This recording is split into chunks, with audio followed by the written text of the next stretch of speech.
Hey guys, welcome back to this channel. In this video, I'll be showing you guys what you can do if you don't understand the theme on Dress to Impress.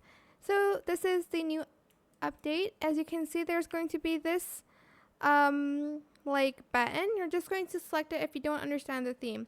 So the theme is like aero nostalgia. I don't know how to say the first word. It says early 2000s tech inspired look with bright colors. So I'm just going to grab this laptop and I'm just going to put on an outfit in less than 2 minutes, which I feel like isn't the best idea. I'm just gonna try, but that is pretty much it. They have a bunch of new hairs and stuff like that. I'm so excited for this update. It's everything, and yeah, I hope this tutorial was helpful for you guys.